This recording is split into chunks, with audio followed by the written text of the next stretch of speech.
Promoting diversity and inclusivity within an organization is incredibly important. With increasing amounts of responsibilities and agendas, it can be daunting to figure out how to get this topic to the top of an executive's priority list. In the article, 24 CEOs were interviewed who have earned a reputation of making diversity and inclusivity a priority to find out how they approached it and what it means to their organizations. These executives approached diversity as a personal mission. When asked about why it was so important to them, their responses boiled down to two different answers: that this was a business imperative to stay competitive, and that it was a moral imperative. Diversity creates dissent, which leads to innovation, creativity, and a sense of feeling valued as employees. Let's take a look at different factors that either serves as a barrier or serves to promote diversity and what the executives had to say.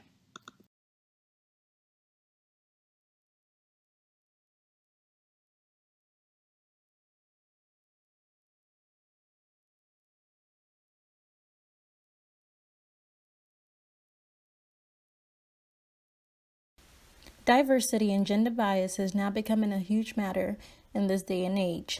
Everywhere you go, you're now seeing people such as a black woman CEO, a Muslim in the executive department, or someone like AJ Banga, who is the CEO of MasterCard with a full beard and a turban. Diversity and inclusion is very important, not only in the workplace, but everywhere else, whether it's school, business, organizations, or a church. According to a research by Julia Berg and Bernadette Dillon from the article The Diversity and Inclusion Revolution back in 2018, they stated that with the inclusion of different cultures, it can really help create fairness, a sense of value and belonging and respect, empowerment and growth within a company.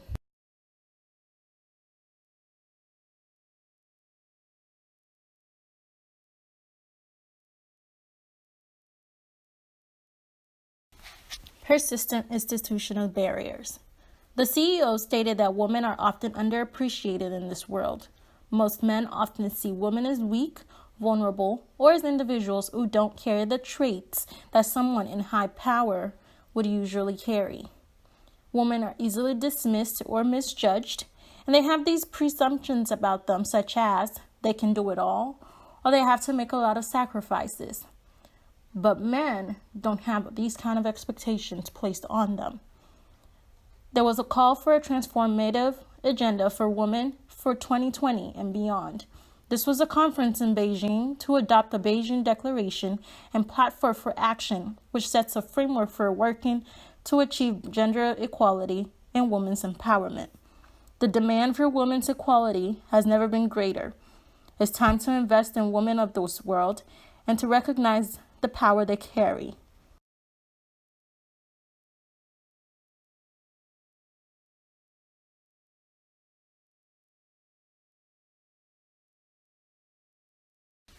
Do women lead differently?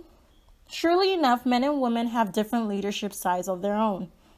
When you look at a leader, you look at somebody with high degree of integrity, and you look at somebody that's able to motivate and inspire other people.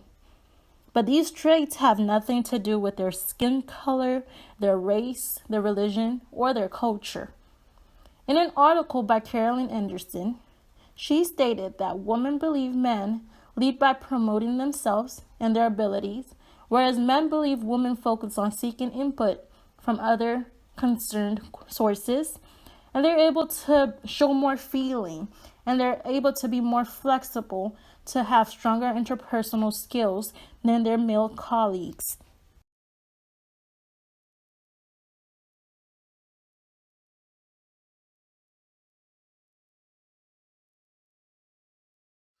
"24 CEOs were asked what is inclusive culture, and they all happened to define it as one in which employees can contribute to the success of the company as their authentic selves, while the organization respects and leverages their talents and gives them a sense of connectedness.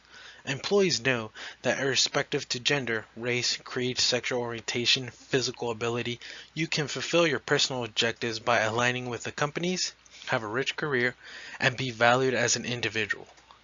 The proof is not only in the individual employees feel about opportunities for growth, but also how the team operates and decisions are made.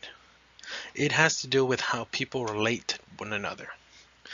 Steve Vorgs of King Arthur Flour stated that broad diversity is necessary, but if you just walk away after you have it, you may not get the outcome you want. You really have to manage it, grow it, and educate around it. Let us now take a look at what practices the CEOs discussed which were most effective with harnessing diversity. Measuring diversity. Metrics are important because what gets measured gets done. For instance, Bank of America sends out biannual employee engagement surveys and created an index of employees of diverse background to promote dialogue between teams and make it a better, more inclusive place to work. Holding managers accountable. In one company, this manifested as part of a benchmark, or making it part of their performance standards. Managers who don't get it were let go from the company, which sets a standard for the importance of the topic. Supporting flexible work arrangements. Work-life balance is especially important with allowing access to flexible scheduling or on-site childcare. One CEO noted that they were able to retain more female employees simply by allowing for a more flexible schedule.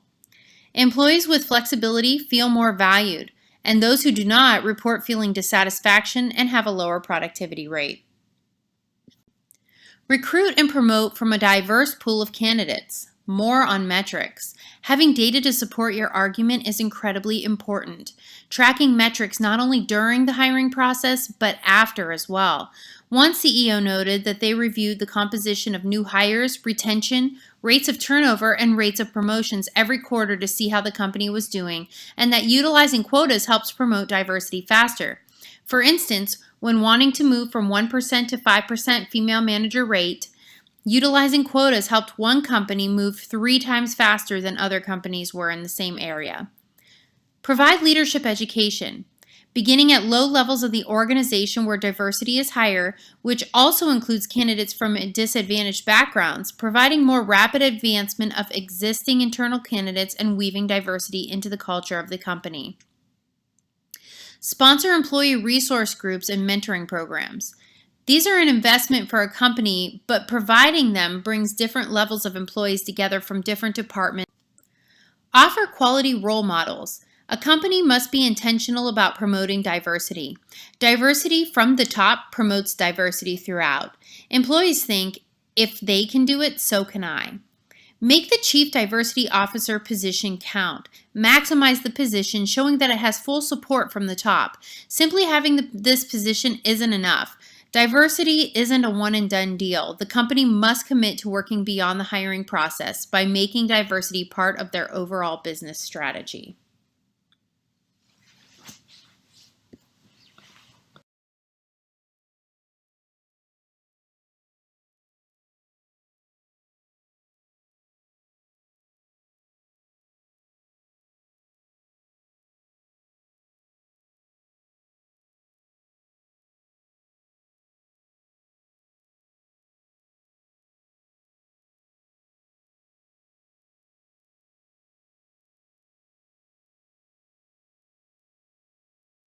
Many CEOs lead by example.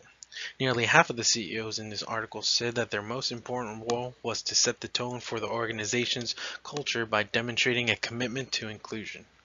Perhaps the most meaningful way to do this is by dedicating time to work personally on diversity and inclusion initiatives. A quarter of the CEOs that were interviewed mentioned direct movement with diversity programs, such as meeting regularly with employee resource groups and diversity councils. A few minutes is not enough, one CEO said. They attend companies' diversity training workshops for an entire day. One CEO tried a new tactic by promoting college dropouts into senior management positions over people with MBAs. He said he wanted people to value performance over credentials. Serious leadership development doesn't just ask leaders to know how they lead by example, it challenges them to be aware of what leadership examples inspire and influences them.